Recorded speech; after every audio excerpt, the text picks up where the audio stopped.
Hey all, X-Art student here, and today I'm going to customize boring sweatshirts. I've really been into my sewing machine and I got this idea. Why don't I make my sweatshirts cooler? So why don't I add fabric or cool designs and see what I could create? I'm taking out my fabric scissors because I want to make sure that my sweatshirt actually fits my body. It's a little bit too large, so I used an old sweatshirt to measure how big I want it. Cut out a little bit of the fabric, and now I'm going to sew up the sides.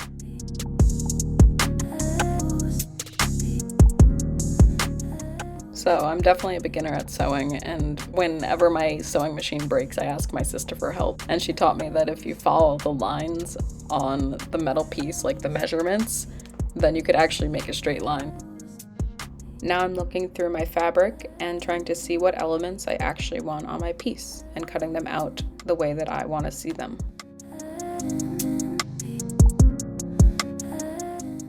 I decided I wanted to customize this red sweatshirt as well.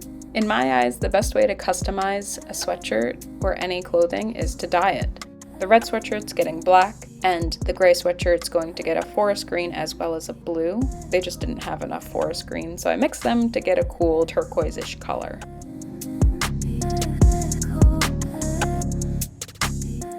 Then I had to rinse and wash them. I really liked how the colors turned out. It's a little blotchy, but that's okay.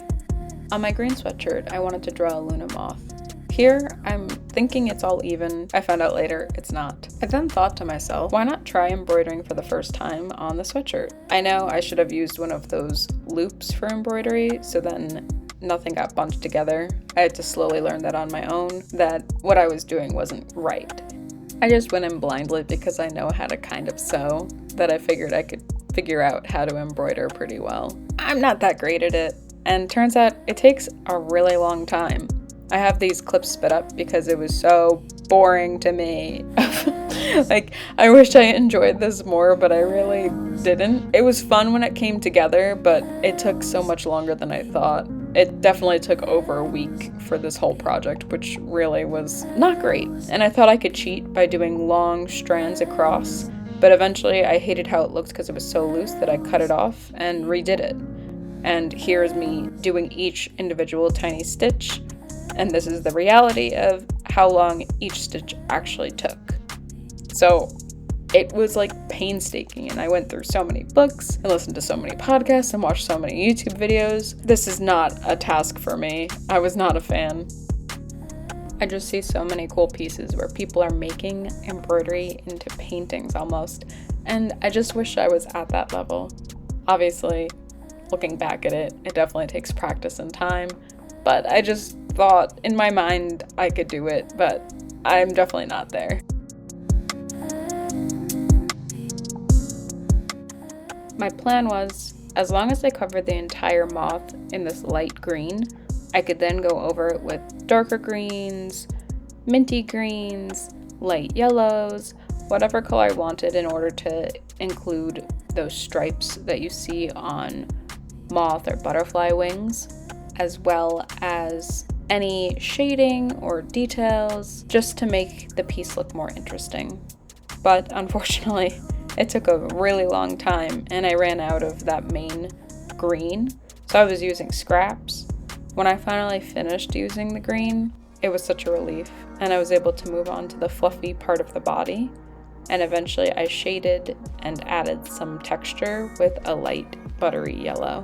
Doing the color blocking for other pieces of the moth, like the body, it still took a long time. It wasn't as bad as the green wings because they're so large and there's so much surface, but it definitely helped just getting to the detail part, because adding thin lines of brown or thin lines of yellow, it really made it come together instead of just looking like a gross piece of bunched up fabric that you'll see on like a grandma sweater. I don't know.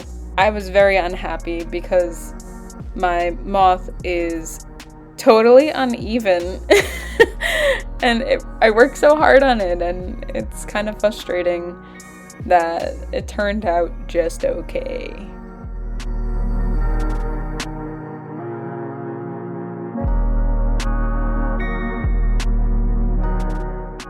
Honestly, I think my favorite color to add to this piece was actually the yellow. It popped, it was a good contrast, and you could really see the piece coming together because you're like, oh, that's the eye on the wing. Oh, those are little details that make up the wing. I don't know. It just made it more fun for me.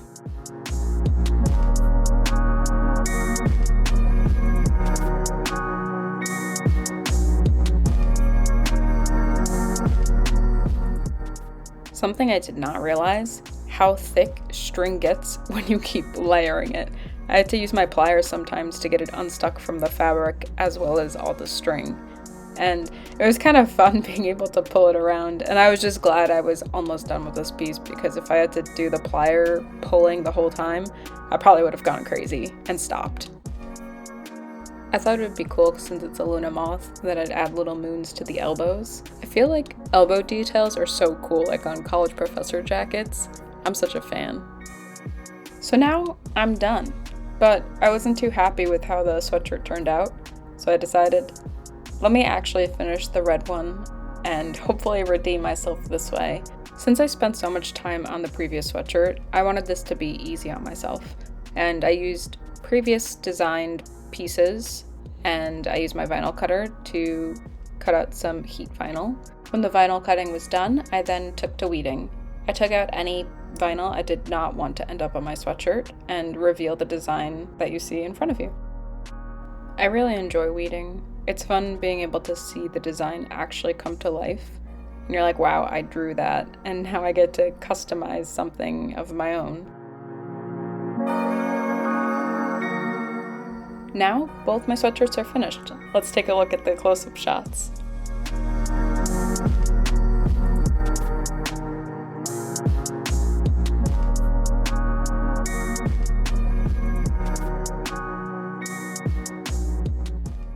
Now we're at the end. Thanks so much for joining me. Can't wait to see you next week. Thanks. Bye.